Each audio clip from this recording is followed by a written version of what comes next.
Hello students, welcome Sunrise online classes. Now dear students, इससे previous video के अंदर हमने कंपनी के बारे में पढ़ा था कि उसका फॉर्मेशन कैसे होता है, उसकी 4 स्टेप होती है और उसके बाद हमने प्रमोशन और प्रमोटर के बारे में पढ़ा था। ओके, आज हम उसी को कंटिन्यू करते हुए जो नेक्स्ट स्टेप है वो है कि स्टेप्स इन प्रमोशन स्टेज। हम किसी कंपनी का प्रमोशन कैसे करते हैं उसके लिए, या फिर इसको दोनों ही टॉपिक में आ सकता है, फंक्शंस ऑफ प्रमोटर्स। ठीक है, प्रमोटर उसके प्रमोशन के लिए क्या क्या काम करता है, तो ये दोनों ही वैरायटी में क्वेश्चन बन सकते हैं। Right the steps of promotion stage, right the function of promoter. तो आपको कंफ्यूज नहीं होना है, दोनों के रूप में क्वेश्चन अगर बनकर आए तो आंसर हमारा एक ही है।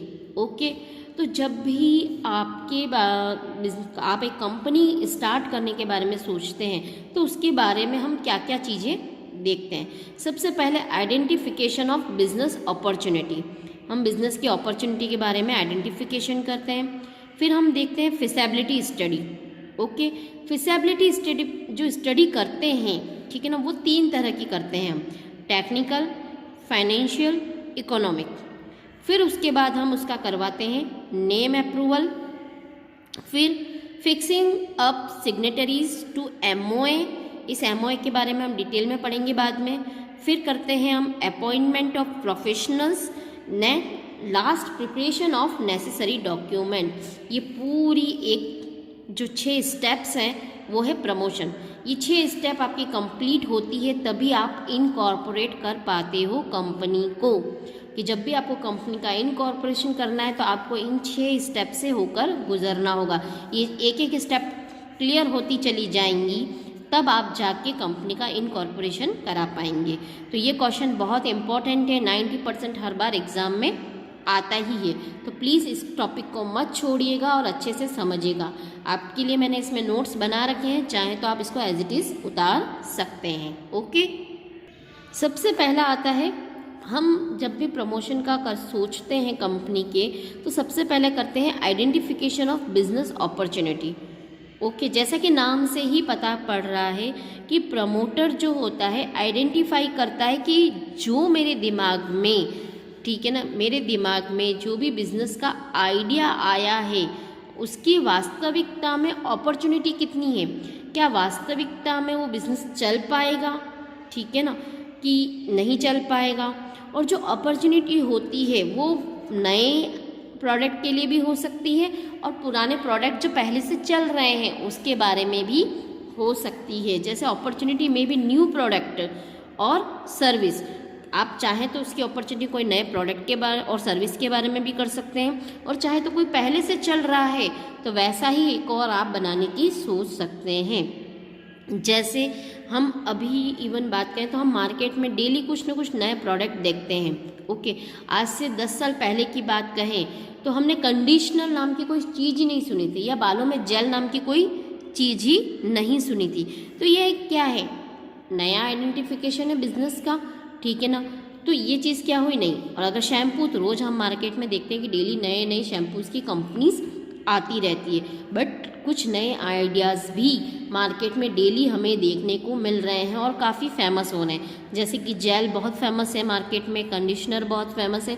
तो ये क्या था, न्यू आइडिया, लोगों की रिक्वायरमेंट को समझा गया और उसके अकॉर्डिंग उस प्रोडक्ट का इनोवेशन किया गया। तो सबसे पहले हमने क्या कंप्लीट कर लिया है, आइडेंटिफिकेशन ऑफ बिजनेस अपॉर्चुनिटी। क्या हमारा बिजनेस हमारे एरिया में रन कर पाएगा या नहीं कर पाएगा, वो सारी चीज़ हम आइडेंटिफाई करेंगे।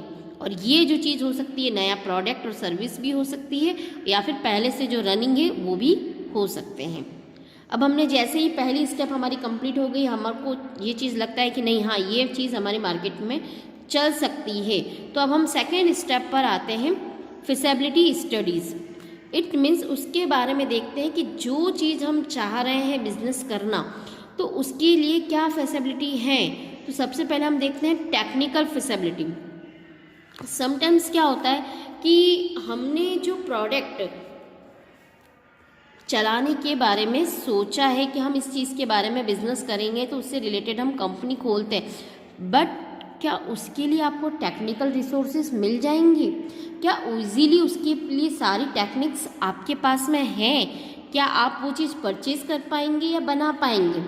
अगर आप वो चीज़ मेंटेन नहीं कर पाते हैं तो आपको उस आइडिया को छोड़ना होगा।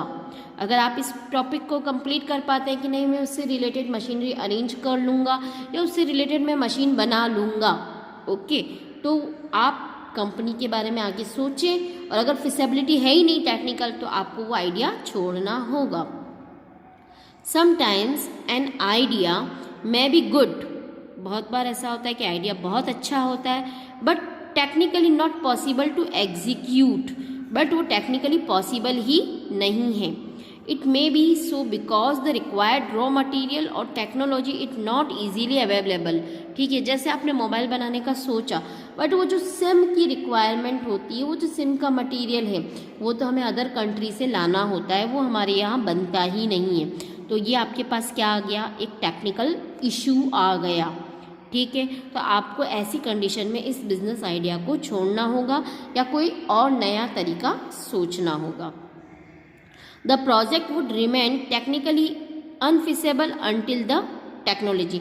ये प्रोजेक्ट तब तक छोड़ना होगा या अनफिजिबल रहेगा जब तक कि आप उस टेक्नोलॉजी का अरेंजमेंट नहीं कर लेते हैं। ओके, सपोज आपका टेक्निकल इशू क्लियर है, आप सब कुछ अरेंज कर सकते हैं, तो हम फिर दूसरी चीज़ पर आते हैं, वो होता है हमारा फाइनेंशियल फिजिबिलिटी। फाइनेंशियल फिजिबिलिटी में हम क्या देखेंगे कि जो हम बिजनेस स्टार्ट करना चाह रहे हैं उसके लिए फ़ंड कितना चाहिए, क्या उतना फंड मेरे पास है या नहीं है, तो क्या मैं अरेंज कर पाऊँगा। अगर आप ये चीज़ अरेंज कर लेते हैं तो आप उस बिज़नेस को कंटिन्यू कर लीजिए, और अगर आप उतना फंड अरेंज करने में इनकेपेबल हैं तो आपको वो बिज़नेस का आइडिया छोड़ना होगा। Every business activity requires fund. The promoter have to estimate the fund requirement for the identified business opportunity. सबसे पहले प्रमोटर को ये देखना होगा कि जो बिजनेस की अपॉर्चुनिटी आपने आइडेंटिफाई करी है उसके लिए फंड की रिक्वायरमेंट कितनी है। If the required outlay for the project is so large that it cannot easily be arranged within the available means, the project has to be given up. अगर आपने जो प्रोजेक्ट सोचा है उसके लिए लार्ज अमाउंट चाहिए बट वो अभी आप अरेंज नहीं कर सकते हैं तो आपको इस प्रोजेक्ट को गिवन अप करना होगा, अभी छोड़ देना होगा।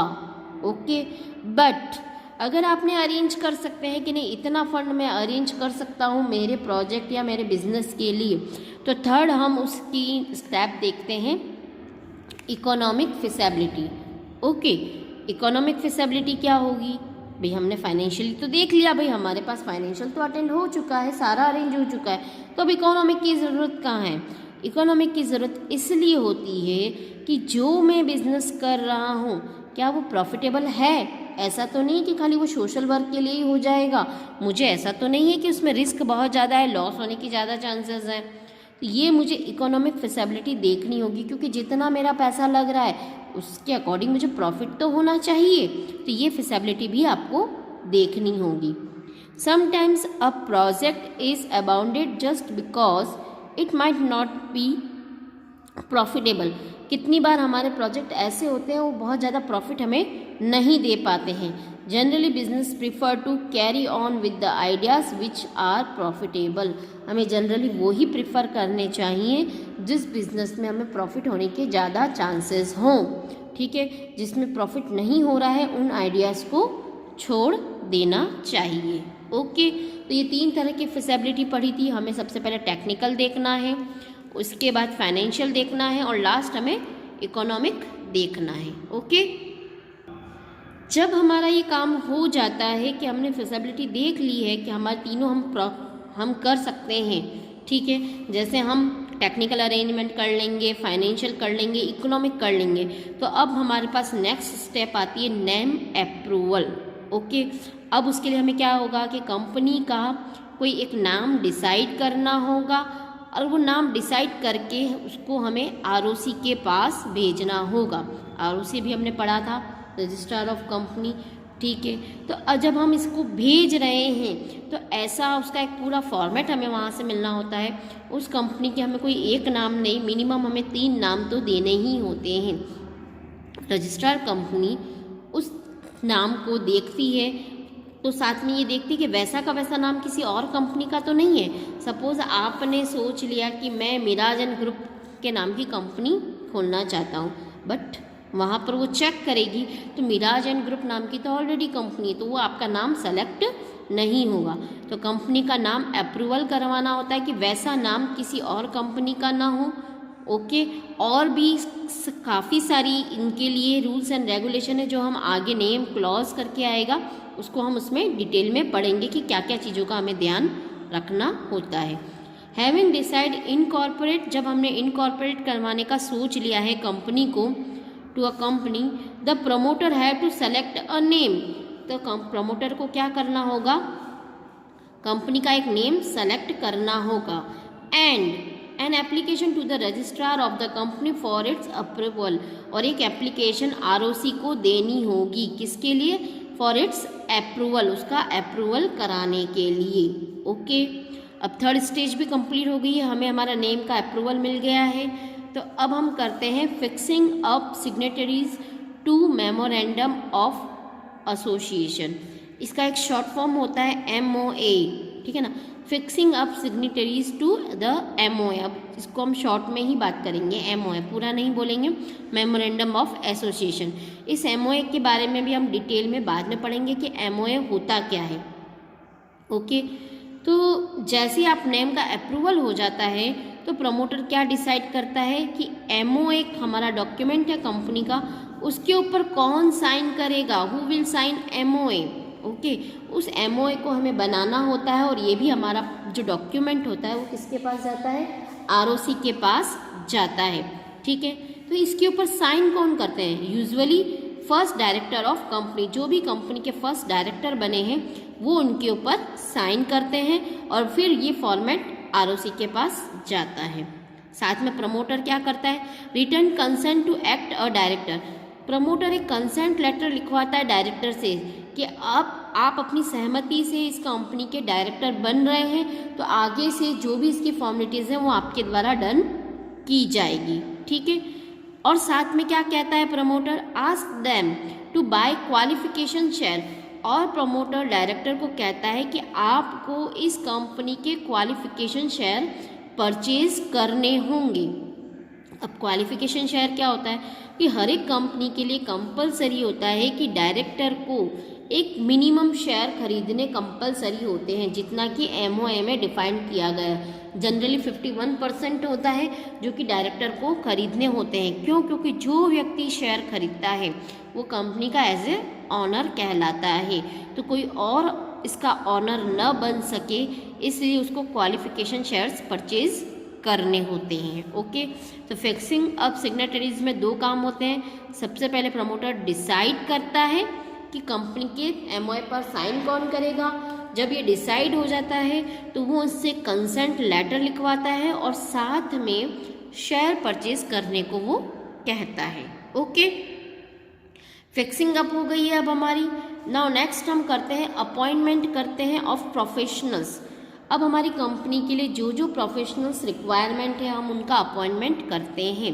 तो किस किस की रिक्वायरमेंट होती है, प्रमोटर अपॉइंट करता है। मेन 3 चीज़ों की तो रिक्वायरमेंट रहती है, और वैसे और भी रहती है बट शॉर्ट में ही बता रही हूँ किस किस की रहती है। एक तो ब्रोकर या अंडर राइटर्स की ज़रूरत रहती है, सॉलिसिटर की रहती है, और बैंकर्स की रहती है। तो ब्रोकर क्या काम करता है, ब्रोकर जो होता है इंश्योर करता है availability of capital by sale of company security. ये ब्रोकर की हम अपॉइंटमेंट क्यों करते हैं, क्योंकि ये जो ब्रोकर्स होते हैं हमारी कंपनी की सिक्योरिटी, इट मीन्स शेयर को सेल करते हैं। सेल करने से हमें कैपिटल मिल जाती है। फिर solicitor, it means to deal with legal matter of company, company के बारे में जितनी भी लीगल फॉर्मेलिटीज़ होती है उनको कौन सॉल्व करेगा, सॉलिसिटर। इट मीन्स हमारे जो भी लॉयर वगैरह उनको अपॉइंट किया जाता है कि कंपनी की जितने भी लीगल मैटर आएंगे उनको ये सॉलिसिटर सॉर्ट आउट करेंगे। फिर अपॉइंट किया जाता है बैंकर को। ये क्या करते हैं, स्मूथ फाइनेंशियली डीलिंग। हमारी डेली के काम में बैंकर्स की रिक्वायरमेंट होती है। बैंक, ठीक है ना, जितने भी फाइनेंशियल इश्यूज आते हैं, जहाँ से कैश आ रहा है, कैश को अरेंज करना, उसके आगे से हमारे चेक को आगे प्रोवाइड करवाना, इन सब में कौन हेल्प करेगा, हमारा बैंकर्स। तो प्रमोटर क्या करता है, इन 3-4 लोगों को अपॉइंट करता है। ओके, अपॉइंटमेंट भी हो गया है। अब लास्ट प्रिपरेशन होती है उसकी, प्रिपरेशन ऑफ नेसेसरी डॉक्यूमेंट।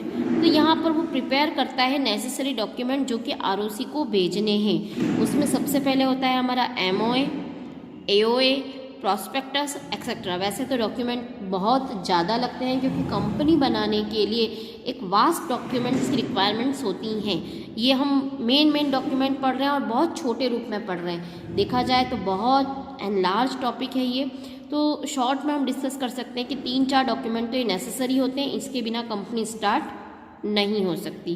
तो सबसे मेन जो है वो है MOA, memorandum form association, AOA, article of association, prospectus, जैसे कि आपने स्कूल का भी देखा होगा, ठीक है ना।